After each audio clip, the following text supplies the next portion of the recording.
আরামবাগের মতো দ্রুত বর্ধনশীল মহকুমায় জনবসতি, বহুতল ভবন, বাজার ও বাণিজ্যিক প্রতিষ্ঠানের সংখ্যা ক্রমশ বাড়ছে। এর সঙ্গে পাল্লা দিয়েই বাড়ছে অগ্নি নিরাপত্তার গুরুত্ব। ছোট একটি অসাবধানতা কখনো কখনো বড় দুর্ঘটনার কারণ হয়ে উঠতে পারে।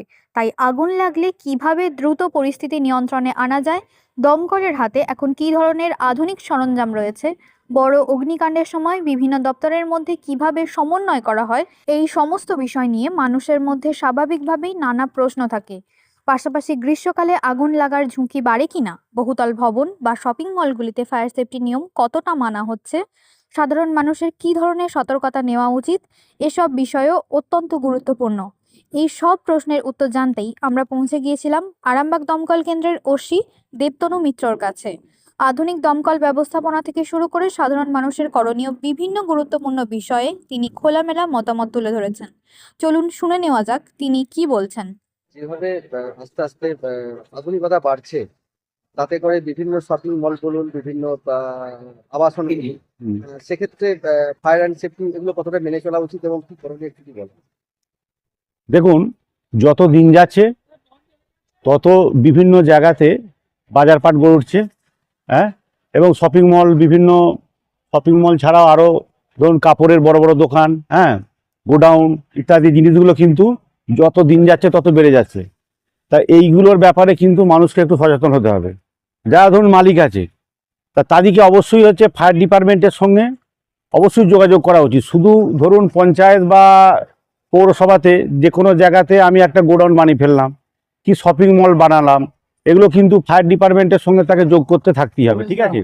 এবং এর একটা সচেতনতাও তাদের দিতে হবে। ধরুন পাইপ লাইন করতে হবে, বড় যদি ধরুন 4তলা 5তলা বিল্ডিং হয়, তাকে একটা কি না জলটা যাতে সুষ্ঠুভাবে ব্যবহার করা যায়। ধরুন কোথাও যদি একটা আগুনটা লেগে যায়, তাহলে সেই পাইপ লাইনের মাধ্যমে জলটা দিয়ে তাহলে আগুনটাকে কন্ট্রোল করা যাবে। অতএব সেখানেতে পাম্পের সাহায্যে এমন তো জায়গা আছে ধরুন যেখানে সরু গলি, তাহলে সেখানে ধরুন যেখানে গাড়ি যাবে না, তাহলে সেখানে থেকে তাহলে আগে থেকেই সেখানে ফায়ার একটা সিস্টেম তৈরি করে রাখতে হবে।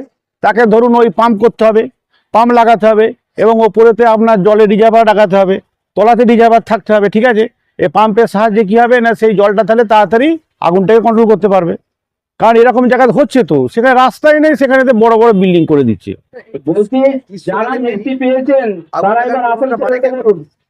গ্রীষ্মকালটাকে ধরুন সব দিক তো শুকা হয়ে আছে না, ধরুন বৃষ্টি হয়নি, ধরুন শুকনো হয়ে গেছে, ঠিক আছে? গাছপালা সমস্ত শুকনো।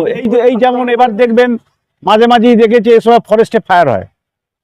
ফরেস্টে কিন্তু সবসময় ফায়ারটা হয় না। এই মার্চ এপ্রিলেতে টুকটাক দেখেছি আমি ফরেস্টে ফায়ার হচ্ছে। কেন? এটা শুকনো, সব কিছু শুকনো হয়ে আছে। এবার ধরুন কেউ যদি ইচ্ছা করে বদমাইশি করে হোক, যাই হোক, কেউ যদি দেশলাই কাঠির একটা যে কোনো একটা আগুন তো দিয়ে দেয়, তাহলে মানে সেখান থেকে তাহলে একটা আগুনের সৃষ্টি হয়ে গেল। স্যার, বড় বড় অগ্নিকাণ্ডে পুলিশ এবং সিভিল ডিফেন্স কিভাবে একসঙ্গে কাজ করেন একটু বলেন। এটা শোনেন, যখনই একটা আগুনের একটা দুর্ঘটনা হলো তখন সবাইকেই মোটামুটি জানানো হয়। ধরুন একটা লোকাল কোথাও একটা মানে আগুন হয়েছে গ্রামে, তা তারা পুলিশের মাধ্যমে আমাদেরকে জানায়। প্রথমে আগে পুলিশ জানলো, দিয়ে পুলিশ থেকে আমরা জানলাম, তাহলে কি হলো না, সবাই মোটামুটি একটা কমিউনিকেশন হয়ে গেল। এবার বড় যদি কিছু হয় তখন ডিজাস্টারকে জানানো হয়। কারণ ডিজাস্টার ম্যানেজমেন্ট তখন ধরুন একটা বিরাট একটা কোলাপস হয়ে গেছে, মানে কি একটা বিল্ডিং ভেঙে পড়ে গেছে, মানুষ আটকে আছে, তা সেখানে তো 2-1 লোকের তো সম্ভব নয়, তা সেখানে একটা বড় টিমের দরকার হয়। তখন কি হচ্ছে না, আমরা তখন যৌথভাবে police, fire brigade, disaster management আমরা একসঙ্গে সেখানে কাজ করি এবং উদ্ধার করি। স্যার, নতুন আধুনিক যন্ত্রপাতি কি এসেছে আগুন নেভানোর ক্ষেত্রে?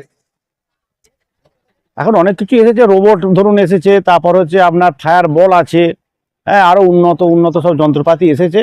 সেগুলো অ্যাকচুয়ালি বড় বড় টাউন ফাউন সেখানে দিয়ে ব্যবহার হচ্ছে। আমাদের এখানেও আসছে, অল্প অল্প আসছে আর কি। আপনার তো নির্দিষ্ট পরিমাণ স্টাফ থাকে, তা সত্ত্বেও এলাকার যুবকদেরকে আলাদাভাবে কোনো প্রশিক্ষণের কাজ?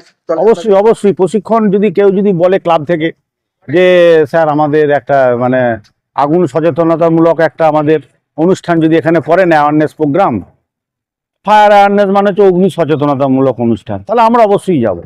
এবং এটা তাদেরকে দেখানোটাও দরকার যে আগুন হলে আমরা কীভাবে সেই আগুনটাকে কন্ট্রোল করব, সেটা আমরা তাদেরকে বলবো আর কি। তারা যদি বলে আমরা অবশ্যই যাব। নিরাপত্তার কারণে যে কোনো দোকান বলুন, ব্যবসা বাণিজ্যের জায়গা বলুন, অথবা রেসিডেন্স বাসস্থান বলুন, আপনার অগ্নি নির্বাপন যে যন্ত্র এগুলো কি রাখা উচিত বলে মনে হয়? অবশ্যই কারণটা বল দিচ্ছি। আগুন হচ্ছে প্রথমে একটা সে ছোট অবস্থায় থাকে, আগুন সবসময় একটা ছোট অবস্থায় আছে। তাহলে এখন যদি আপনি একটা এক্সটিংগুইশার যদি আপনার কাছে একটা হাতের কাছে থাকে, তাহলে আপনি সেই এক্সটিংগুইশারের সাহায্যে সেই ছোট আগুনটাকে সঙ্গে সঙ্গে আপনি কন্ট্রোল করতে পারেন। এবার আগুনকে যদি আপনি প্রাথমিক অবস্থায় কন্ট্রোল না করতে পারেন, তাহলে সে কিন্তু বড় আকার ধারণ করবে। তাহলে তখন কি করবে না, সে অনেক সম্পত্তি হানি করতে পারে, এমনকি প্রাণহানি বন্ধ করতে পারে। তাই ওই যে এক্সটিংগুইশার কথাটা, যেটা পয়েন্টটা বললেন, খুব ভালো কথা। এগুলো এখন বিভিন্ন শপিং মল, নার্সিংহোম, অফিস এইগুলোতে আপনার ব্যবহার করা হচ্ছে। একদম প্রাথমিকভাবে আগুন লাগলে করণীয় কি, এটা যদি একটু বলেন। ওই তো বলছি তো, আগুন লাগলে প্রাথমিক করণীয় হচ্ছে যে যদি দেখেন যে সেটা বড় আকার হয়ে যাচ্ছে, আমার মতে ফায়ার ব্রিগেড বা পুলিশকে সঙ্গে সঙ্গে ফোন করা উচিত। মানে যদি আগে নম্বরটা থাকে, যদি থানা তো থানা, পঞ্চায়েত অফিস বা ধরুন পৌরসভা অফিস বা মানে ফায়ার ব্রিগেড তো করলে তো আরো ভালো, অন্তত জানাতে হবে। স্যার, ঠিক আছে। এখন রান্নাঘরে প্রত্যেকেরই গ্যাস আছে, হুম হুম। তো বাড়ির গৃহিণী দিকে কিভাবে সতর্ক থাকতে হবে, গ্যাসে আগুন লেগে গেলে কি করবে, এটা যদি একটু সংক্ষেপে বলেন। শোনেন, এটার ব্যাপারে অনেক কিছু ব্যাপার আছে, বলতে গেলে অনেক লাগবে, তবু যেটা বলছি সংক্ষেপে, ওই যে সিলিন্ডারটা আমরা ব্যবহার করি গ্যাসের, ওখানে একটা ওরিং বলে একটা ওয়াশার আছে, জানেন কি? ওই যেখানটাতে আমরা রেগুলেটরটা লাগাচ্ছি, তা সেখানেতে একটা ছোট্ট গোল আকৃতির রাবারের একটা ওরিং থাকে। তা ওই ওয়াশারটা বহুদিন ব্যবহার করার ফলে, ধরুন এক একটা মানে যে সিলিন্ডার, সেটা বহুদিন ধরে ব্যবহার হয়, রিউজ হয়। তা ওই রিংটাকে দেখতে হবে, এবং কোনো হাওয়াটা মানে লিক বেরোচ্ছে নাকি সেটাকেও একটু সতর্ক থাকতে হবে।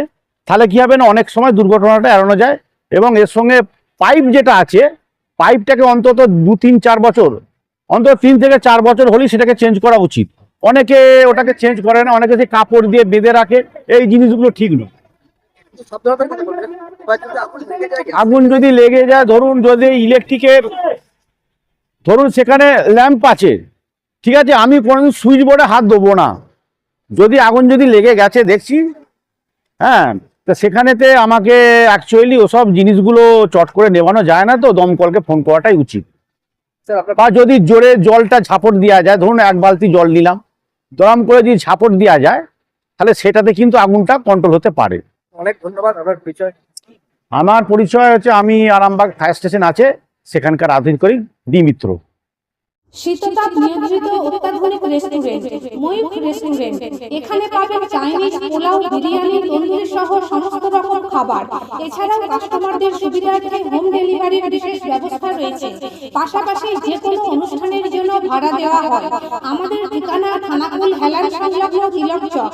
Phone number 8617492616, 9732162360।